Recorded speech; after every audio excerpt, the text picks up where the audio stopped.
وادی کیلاش کی د مسلم اینڈ کیلاش ڈیفنس کونسل د بیرغ لاندې یو احتجاجی جلسہ وشوه. د دې جلسې صدارت صالح نظام ایډیکیټ کولو. جلسه کې د مسلمانانو او کیلاش قبیلې مشرانو او زنانو د خپل خیالاتو څرګندونه وکړه. دوی وی چې کیلاش د خپل مخصوص کلتور او قدرتي ښکلا په وجه درست نړۍ کې مشهور دي. د دوی کتو د پاره هر کال په زرګونو ملکی او غیر ملکی سیلانیان دلته راځي. ولې د سیمې سړکونه دومره خراب دي چې سیلانیان په یو ځل راشي نو دوباره راتلونه ډډه کوي. جلسه کې یو قرارداد هم منظور شو چې پکې د دې سړک د جوړېدو غوښتنه وشوه. دوی وی چې تیر شوي حکومت کې د دې سړک دپاره 4 اربه 80 کروڑ روپۍ منظور شوي وي، ولې تر اوسه پورې په دې سړک کار شروع نه شو. دوی وی چې د کیلاش سرحدونه د افغانستان د نورستان ولایت سره لګي او څو ځله هغلته نه ترخګرو دلته حمله کړې ده چې پکې د کیلاش د خلکو ځاني او مالي زیان هم شوی دی.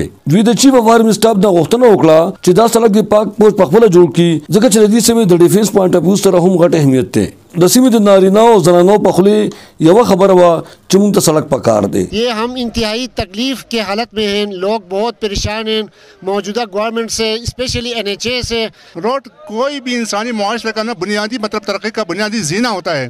جب روڈ نہیں، نہ کوئی ٹورزم ہے، نہ دوسرے کوئی ترقی سرگرمیاں. کیونکہ ہمارے یہاں میں روڈ چاہیے، کیونکہ ہمارا روڈ بہت خطرناک ہے، اس لیے یہاں آنے کی وجہ سے وہ لوگ ڈرتے ہیں.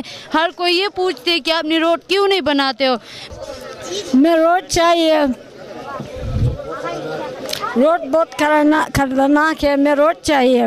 ہم گورنر کو پوائنٹ آف کرتے ہیں کہ ہمارے لیے روڈ بنائیں. ہمارا روڈ انتہائی خراب ہے، ہمارا روڈ بننا ہمارا حق ہے.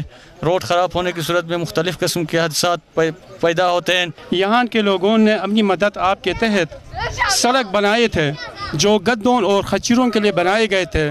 وہ پاکستان بننے کا 75 سال بعد بھی وہ سڑک اب تک وہ قائم ہے. اس حوالے سے اگر دفاعی طور پر ہمارے افواج پاکستان کو اپنا رسپانس دینا پڑا، اس میں ہمیں دشواری کا سامنا کرنا پڑ سکتا ہے، کیونکہ ادھر بہت سیاح ادھر آتے ہیں اور وہ خوش ہونے کے بجائے ادھر ناراض ہو کے جاتے ہیں.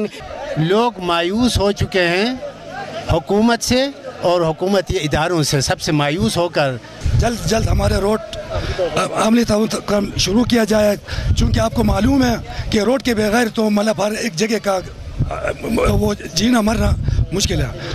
بدقسمتی سے یہاں روڈ کا اتنا برا مسئلہ ہے کہ ہم اس گاڑی کے روڈ میں چل نہیں سکتے ہیں. دې جلسه کې مشرانو دړکه ورکړه چې چېرې په دې سړک کار شروع نه شو نو دې نه پس به دوی په پرتشدد احتجاج مجبوره شي. جلسه کې وزیر اعظم عمران خان باندې زورونه ورکړی شوه چې هغه د خپله واده